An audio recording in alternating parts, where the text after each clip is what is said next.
years old.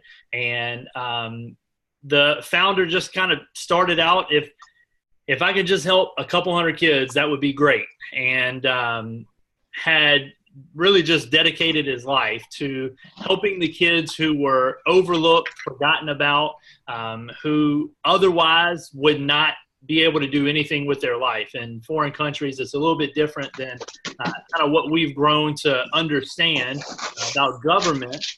There's no social services, no government aid that can help the impoverished out in foreign countries. And so in a lot of times, if they don't have family members or parents that can take care of them, they really, their future doesn't look good at all. And so Children's Cup said, hey, we want to take these kids and show them that they're not a mistake, that they were created with a plan and purpose. And though their circumstances may look one way, we want to just let them know that that's not the truth. And so that's kind of Children's Cup. As we've aged, we've also grown. And so currently we're feeding about 25,000 kids a day in 6 different countries.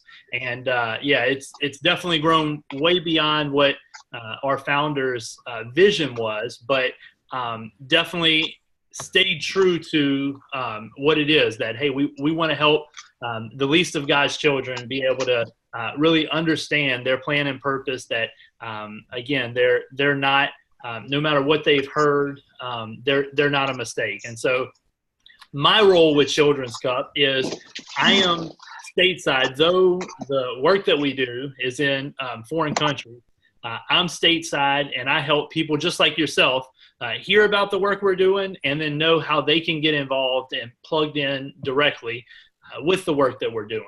And so one question I always get is, hey, why go to another country when there's so much to do here in the United States, so much need, so much poverty? And actually the answer to that question is, one, we do partner with churches stateside. And if there's a certain need or something that somebody wants to get connected with stateside, we generally point them that direction. But telling them what I just kind of pointed out with the lack of government aid, and really there's no other way for these kids. They're truly in the most desperate situation possible. And in a lot of ways, we can't even imagine it in our minds, just because of if you've never visited a foreign country, it's hard to understand that context. And so that's why signing up and going on a trip to see it firsthand, there's only so much that I can, in a Zoom meeting, try and illustrate. Once you go and you fall in love with these kids, it just takes it to a term you guys will be familiar with, a whole nother level. So, it's just really an incredible experience, and truly one of the, as Children's Cup being a Gives Back partner, we're one of the unique ones that actually can offer an experience. A lot of the other ones are because of certain reasons, they have to keep the people that you're helping keep their identity concealed, and they can't share who they are. But one of the great things about Children's Cup is when you sponsor a child, when you connect with them, it's very much a relationship, and we want to facilitate that as much as possible. So that's kind of a little bit about us. There's a whole lot that I left out, but I kind of just wanted to talk a little bit about that, a little bit about Children's Cup, the work that we do. And I feel like that's going to lay a pretty solid foundation for maybe some questions to kind of build on as I answer those, to almost give a little bit more context there. But without running away and going too far, I want to hear from you guys and just kind of know how I can maybe give you some context that'll help with what you're planning. Okay, so we have already kind of decided and chatted about going to Honduras. Can you just tell us, just go through the basics there? Like, I know that we already talked about, like, if, let's say my girls want to together maybe sponsor a child, now they can meet that child over there. And I think that's amazing. So maybe just talk about, like, the cost, like the flights, like the timeline of the actual trip and things like that. Okay, yeah, definitely. With sponsoring a child is $39 a month. Quickly, it covers 5 different things. The most basic needs are food and water and medical care, and those really go hand in hand. You can have a great nutrition program, but if the kids have certain things, parasites, things like that, and there's not a medical program, they're not able to absorb the nutrients that are going into their body. And so really to be able to do one effectively, you have to have the other. And so good, nutritious meals, in addition, clean water, in addition to medical care. And those are really the survival components of the work that we do. Where we see the real transformation happen is in the education, discipleship, and then economic empowerment. So education, we just team up with a local school that we can help them get an education. Sometimes it doesn't always cover their school fees, but we're going to make sure that they have uniforms. If there are school fees, we do special fundraising to help offset some of those costs and just make it manageable for the parents to be able to send them to school. Of course, discipleship is woven through everything that we do. It's the foundation of what we do. And when we're giving them the food, when we're giving them the medical care, we're telling them about the hope that they can have in a Savior, that no matter what their circumstances look like, when you have Jesus, Jesus is enough. And so that's kind of the discipleship piece. And then as they get a little bit older, 14, 15 years old, the last piece that we give them is economic empowerment. And so we're going to teach those young adults a skill or a trade that they would be able to earn an income. A lot of times it ends up covering their secondary education school fees. It covers those school fees because they're a little bit more expensive once you get into the higher grades before university. So those are kind of the 5 elements of child sponsorship: food and water, medical care, education, discipleship, economic empowerment. So as part of a trip, we try and show you as much of that model as possible. And so when you go to Honduras, you would see a school that we team up with and be able to go and see the kids learning. You would be able to go to a medical clinic and see the kids getting treated and cared for. Of course, feeding, you're going to see those first 2 that I mentioned. Most of the time they happen on trips. The thing that I can almost guarantee that you're going to see is mealtime. You're going to be a part of that. And whether it's be dishing the plates with the kids or just being able to sit down and spend time with them while they're eating. So that's kind of something that you would experience. The place in the community, kind of like a community center that we have, we call it a care point. And it's where the kids go and receive the love and really everything that they need, the spiritual, physical, mental, everything that they need to become whole again. And so at the care point is where everything happens. And so we would visit a care point, be able to see that. We would also visit locals in their homes. And so we'd go in their house and be able to see what a day in the life of a Honduran looks like. And so be able to spend time with them. And that is one of those things I kind of say with a warning.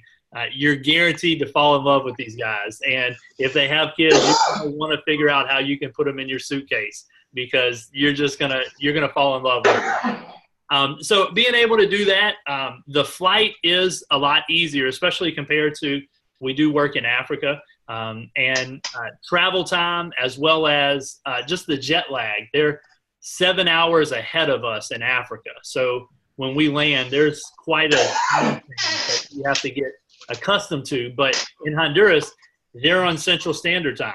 And so it's very easy to, go and almost kind of hit the ground running. The flight from Houston is right around 3 hours. So, I mean, it's an easy flight, nothing to it. Generally, if we plan a 7-day trip, generally we fly out Sunday morning and we're back home Saturday evening. It's 1 day travel. So depending on where you are and really the flight connections, for me in Baton Rouge, I fly out at about 7 in the morning, arrive in Houston or Atlanta, and then we fly down, and they have one flight to and from each day. The flight there lands around between 11 and 12, and then the flight home leaves around 1 o'clock. And so it's the same flight. They go in, unload, clean it up, load it up, come back home. And so we would catch that flight there, land around lunch, grab something to eat, kind of hang out and just take it easy for that first day. And then the next few days, just kind of hitting it and seeing those different elements of the care point, of the culture, experiencing the culture through food. And you're going to love the food. Our last team that we took down there absolutely just love the food, everything about it. And so we've really got a great team there that, our team's probably that just hosts the teams is probably about 10 people in Honduras that host our teams, help with translating and all of that stuff. And so that's kind of, I guess, in a nutshell, the trip. Is there anything else? Maybe I can't say is there anything I didn't cover, but does that answer a lot of your questions, Jen? Where do you stay? Do you stay in a hotel or? Yes. Well, each trip is unique, and it's really tailored by the people that are going on the trip. This last trip that I did in March was actually with a group of veterans, Army veterans, and they went and they kind of requested that we didn't stay at the hotel, because the hotel that we stay at is very similar. It's probably comparable to like a not quite a Hilton, but like a Marriott here in the States. So it's a nicer hotel that we stay at in Honduras. But they wanted to stay a little more rural, just kind of like, hey, kind of that camp out feeling.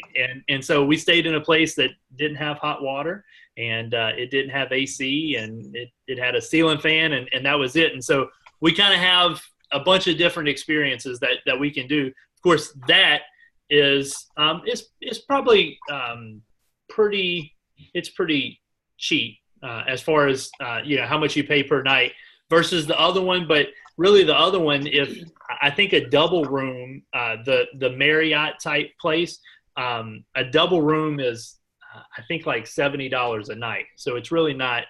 It's not super expensive. But, they have it at $35 per person, for a night there, and it's really good accommodation. So you also talked to me earlier about like 3 days working with the kids and seeing the care point and going to school and all this, but then for another 2 or 3 days kind of resting.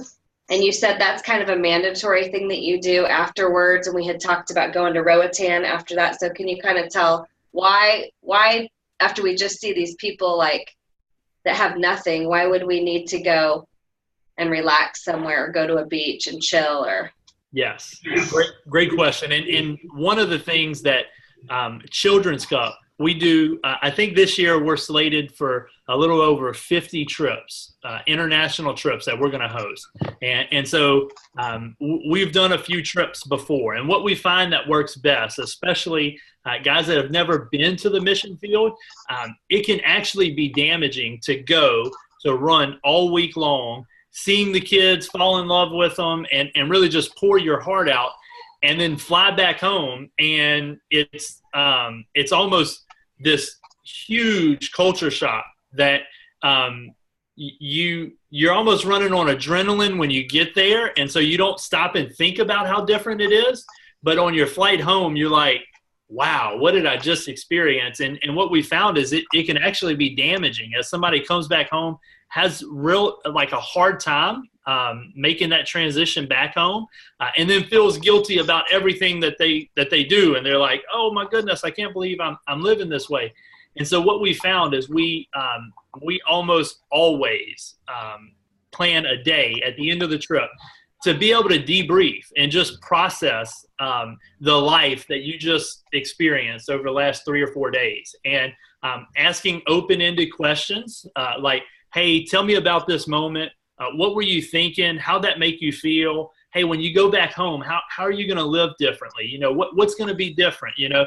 And so just almost kind of forcing, even if you don't have an answer on the spot, forcing you to process it and think about it.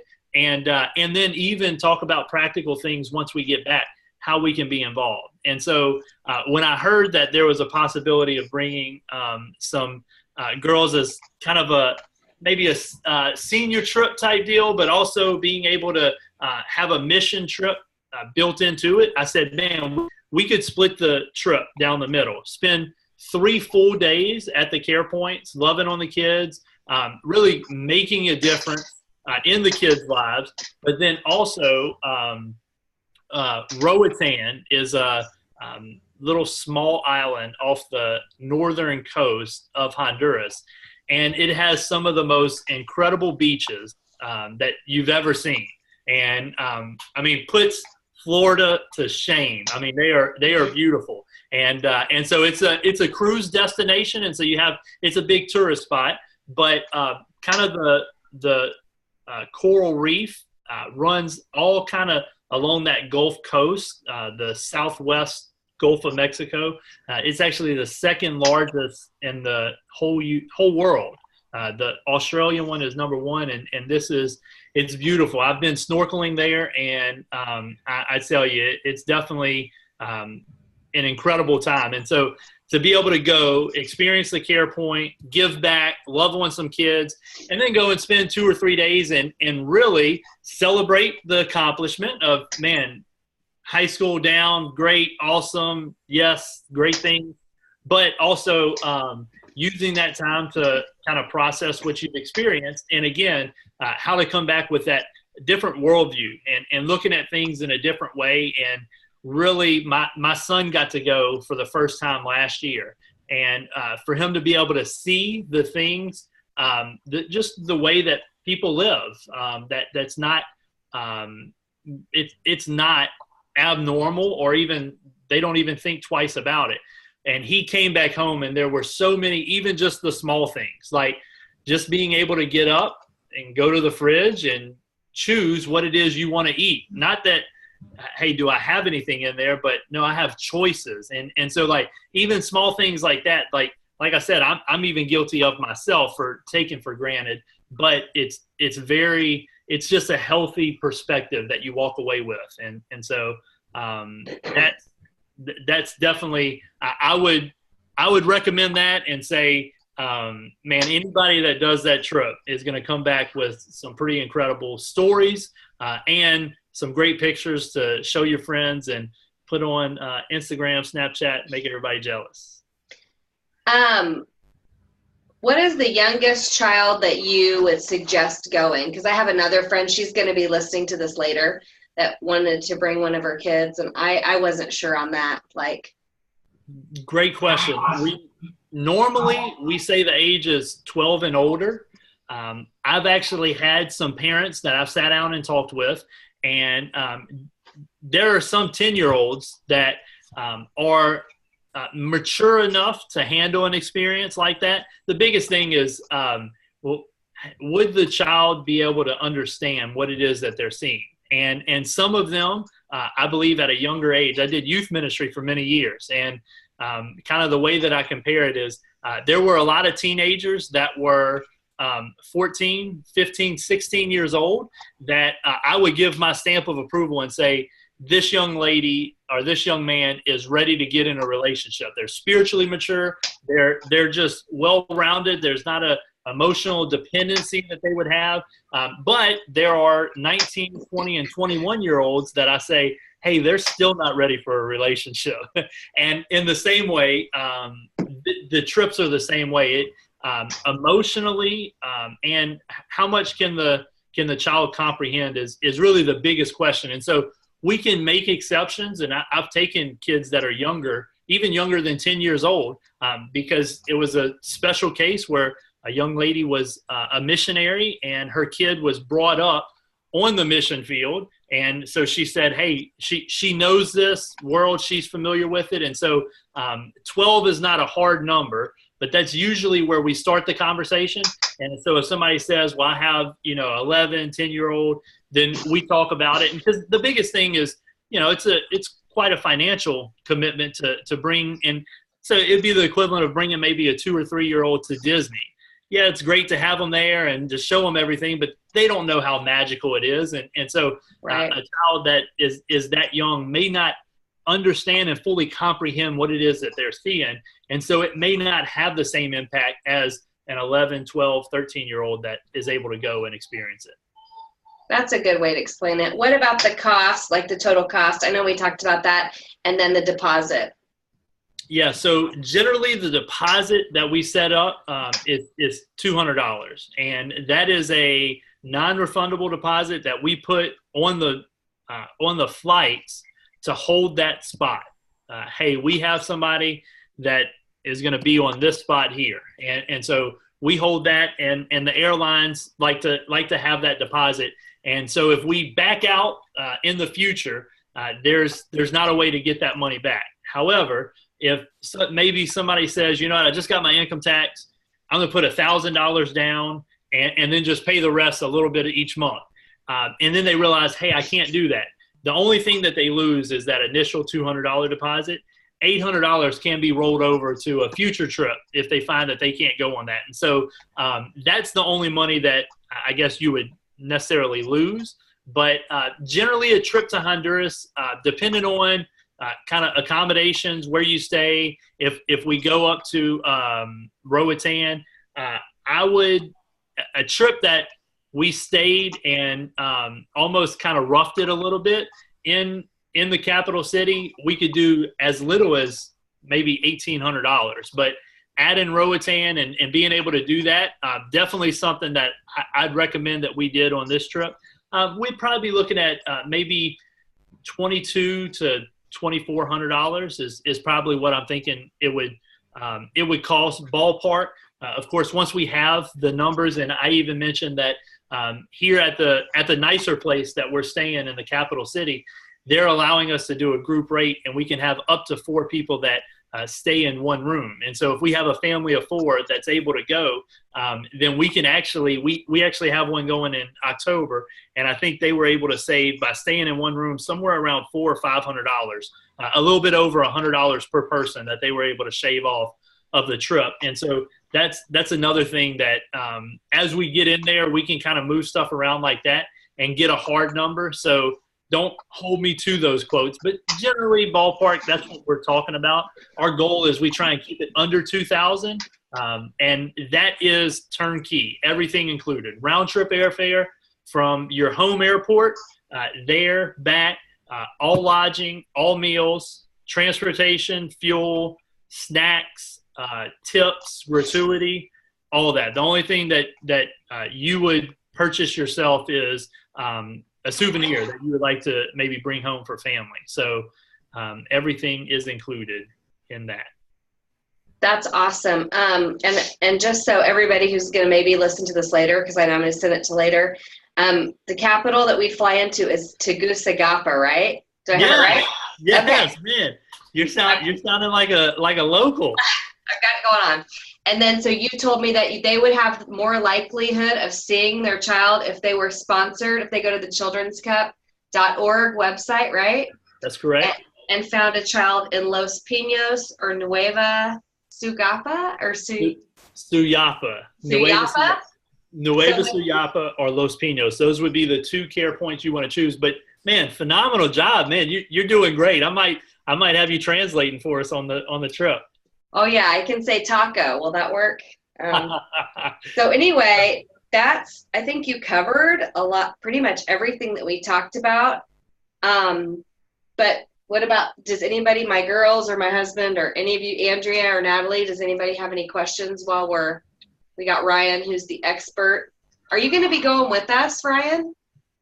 Chances are I'll lead the trip. There's like a 98% chance. Yes, I will lead it and be there with you guys And Ryan also told me, I forgot to mention this, that the airfare is cheaper if you don't go June after. So we're thinking next, like May 2019, the third or fourth week of May 2019, right? Yep. Okay. Girls, do you have any questions? No? No questions. Nick might. Hey, Ryan. Yes, sir. Hey, I've traveled down to that region before, so I'm just curious, like the safety part of it. What sort of safety precautions are taking, place out there to ensure the safety? Great question. We have the place that we're going to stay at. The hotel is it has a kind of barricade all around it, and Right. they have security at each entrance that kind of watches and just stays there all night long. So it is very safe. While we're there and going throughout the communities, we have locals, nationals that are leading the team, and word travels really fast, almost like a very small town in the States. And there are certain times that we have like an itinerary, but one of the things that I tell the teams is, hey, we got to be flexible this week, because if we hear of maybe something that's going on, if maybe the locals are not happy about something and rioting or whatever, we're altering that and we're going to a different care point and we're spending time over here, because we just have to do that. Either we'll get word like that, or maybe we see certain things that are happening and say, you know what, it's time to go. We're gonna take off. And so those are kind of some things that we do just to keep things safe, because we have nationals that lead the team that we're working with. We really stay pretty in the loop on a lot of that stuff, and the locals really see us. Even one of those care points that we have in Tegus, the capital city, is in the middle of gangland, and we actually find it's kind of, I guess I shouldn't be surprised. It's ironic that even some of the worst gang leaders see the good that we're doing and really almost just kind of give us a pass, and they don't. It's almost like there's just like this protective covering over what we're doing, and so there's I'll almost go as far as to say you won't feel threatened whatsoever. I have not had one single person that's gone to Honduras that told me they felt scared or they were even uncomfortable in a certain situation. So just to maybe speak to that, and great question for sure. But having the nationals that work there do the work that we do, that's really the secret sauce in helping keep things as safe as possible. But of course, just like if we're in the States, I couldn't guarantee you nobody's going to break into your car tonight. So, things happen. I haven't had any with teams that I'm leading, but, we have protocols and things in place should something like that happen. Right.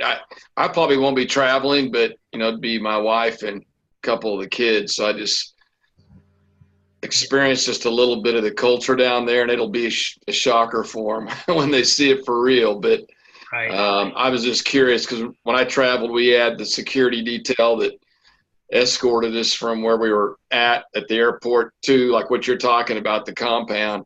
Mm-hmm. But again, we were there on business, so we really had escorts when we traveled. But I was just curious on how it was handled that way. But that's awesome. That sounds good. Yes, sir. I think. Anybody else have a question? Natalie? Andrea? When are y'all looking for everyone to sign up by? I guess sign up date? There hasn't been one established yet. We're still working on kind of preliminary. We do need a minimum of 10 to be able to get the airline discount for kind of the group rate. And that would qualify us for the kind of ballpark that I was talking about. It generally adds probably about $300 to $400 if we don't have the airline group rate. But generally, we don't have trouble getting 10. And if we do, we just end up saying, hey, we're kind of thinking 6-8 months out. Hey, we don't have our 10. Should we make a hard push to try and get the rest of them, or do we want to postpone it and roll over that money to a future trip? Should we do it that way? So I don't think we'll have a problem getting 10. I have at least one of my girls here that wants to go, and then a friend that I just spent the weekend with this weekend, her daughter, who is also going to be a senior next year, is like really wanting to go. And then I have 2 other girls and their kids that are teenagers. So I think that's 1, 2, 3, 4, 5, 6, 7. If Natalie and her husband, that's 8, 9. If Andrea, 10. I mean, and we're just getting started. What is the maximum number that we can take? I'd say you'd probably want to do no more than 20. Okay. Our country director in Honduras has done actually some network marketing in the past, and he says there's no limit. And I believe with all of my heart he could facilitate. If we brought a team of 50, he would find a way to facilitate it. But you lose that intimacy and right. that bonding because at about 18 or 20, we're having to almost kind of go in different groups and things right. like that. So we could probably do, I'd say 16, 17, 18, easy, no problem. Everybody's doing everything together. Probably that 20 mark is when we start saying, okay, we got to separate everybody and split teams up. Okay. I'm just going to say that 20 is the limit then, just if somebody asks me, just. Great. And of course, I'm sure this is just like everything else. If you want to bring 20, you have to have probably 30, 35 verbal commitments because things come up. We generally see about probably a 20% drop off rate. You know, guys that say, hey, yeah, I'm in this, we're going to make it happen. And then just life comes up and they say, hey, I have to go on a future one. I can't make it for this reason or that. So you'll have a little bit of a person in there.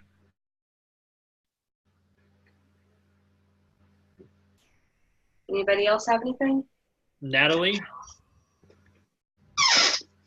No, I was just going to say that the rest time afterwards I think is super crucial. Because we went to the Dominican and you come back home and you're just like, nobody else around you understands what you just experienced. So I think that's awesome. Yeah. And we've had some great It Works leaders who have helped us create a 10-day social media kind of recommended posts. And it's 10 different posts that you can share from the trip just to help you communicate what it is you've seen. And that's actually been a great tool for guys that are using social media, but even ones that aren't using it. I say, hey, just look at this and kind of pull from some of this language. And so that you know when people ask you, how was that mission trip? You can say it in a concise way. And if they're like, oh, you got to tell me more about it, of course you go into that. But you don't want to kind of just throw it all out there, and because you can really you find yourself hurt. And these are the things that we talk about on that last day, kind of that rest time, like, hey, guard yourself because people haven't had the same experience you've had. And so when you go and you say, oh, I got to tell you about this, and they're like, look, I got to go, I'm busy, like that. I mean, it can crush people. And so we want to make sure, again, that we're helping when you guys come back, that it's going to be done in a healthy way that really just sets you guys up to tell the story and be the voice for those kids. Okay. Yeah, I don't think we have anything else. I think all my notes are covered. And awesome. And okay, I did want to cover this because some people might not know this. Once you leave Honduras and go to Roatan, it's a 45-minute flight. So that's going to be an additional flight. So we'll actually fly out from Roatan back to Houston or Atlanta, whichever airport, correct? Am I correct on that? Okay. Yes. All right. And everyone's going to need a passport, if you don't have one. So yes, you can start working on that, and then if there are minors that are 17 younger that are not traveling with both of their parents. So Jen, even if you brought one of the girls, you still have to get a notarized document that that kind of gives permission to take them. And this is like a U.S. government thing. I'm taking my son to Belize, and they've told me they won't let me get on the plane with them if I don't have that from my wife saying, hey, yeah, everything's good. I'm not taking them and going live a different life in Belize. So that is something, as and Kristen is our trip coordinator, and she's going to help make sure that any questions we have about traveling, and she's going to get your frequent flyer deal and give you the credits for the miles on the flights, all that stuff. She'll also make sure that we have that documentation for any of the minors that come on the trip as well. So what about my friend's daughter who's going to come with me that's not coming with either one of her parents? And she'll be 18 then. Never mind. Okay. But in that case, it would just be she's 18, so it doesn't matter. The document, if neither one of the parents are coming, both of the parents just sign on that document. And you could still take a minor out of the country. You just need to have both parents sign on, as opposed to just the other. Okay. So good to know. That is that everything? Anything else? Okay, great. Well, I'll just say this one last thing in closing, and this is really the best way to describe a mission trip for somebody that hasn't been. As parents, maybe as a married couple, we can look back at big key moments in our life and identify them as turning points. You get married, as you have a child, and what defines a turning point is every moment after that moment is filtered through that turning point moment. And so as a parent, you now look at situations and things differently. When you hear of a kid that was involved in a car accident, your heart automatically goes out to the child because you have a child and you can relate to that. These mission trips are just that. They're turning points that every moment when you come back to the States and you experience something, there's so much more joy. There's so much more gratitude because you've had this experience to be able to filter it through. And you have a perspective of, you know what, not everybody gets to experience this. Not everybody gets to, not every kid my age gets to have their own room or gets to have access to running water. It gets to decide, this or that. There are so many different things, even as adults, that we just take for granted, being able to just go to the store at any moment, whenever we want to, whatever's convenient for us. I'm going to drive to the store. It's 5 minutes away. I'm going to get whatever I need. And not everybody can do that. They have to plan things out a lot more. And so there's just so much more gratitude. And really the best analogy that I've found is that turning point. These are turning points that future moments are filtered through. And that's how they become so life-changing. That's how they impact you and truly shape your perspective. And so for anybody that is maybe a part of this meeting now or watching it at a future time that says, you know what, why should I do this? I've never really been interested in mission trips, but that's why I say everybody should go at least once, because then you know how fortunate we are with so many things that are just at our fingertips at any moment of the day. And it's truly a perspective that I think is healthy. It causes us to ask different questions and make different choices. And it can enhance not only your relationships, but also just every aspect of your life in a healthy way. Okay, Ryan, thanks so much for your time and taking time out of your schedule and away from your kids and I just appreciate it so much. I truly enjoyed it. And let's do it again if we have more people with more questions that we didn't cover in this one. And it's been a great honor meeting the Keller gang. And is it Andrea or Andrea? Uh-oh, you're muted. Let me. Andrea. Hi, it's Andrea. Andrea. Thank you so much for sharing all that information. Thank you. Thank you. Thanks for jumping on. And Natalie, thanks for inviting her and being part of it yourself. I'm excited. I hope I get to bring all you guys on a trip and we get to go have a fun Honduras adventure. All right. Thanks, Ryan. I'll be talking to you soon. Thank you. All right, we'll see you guys later. Bye. Bye-bye.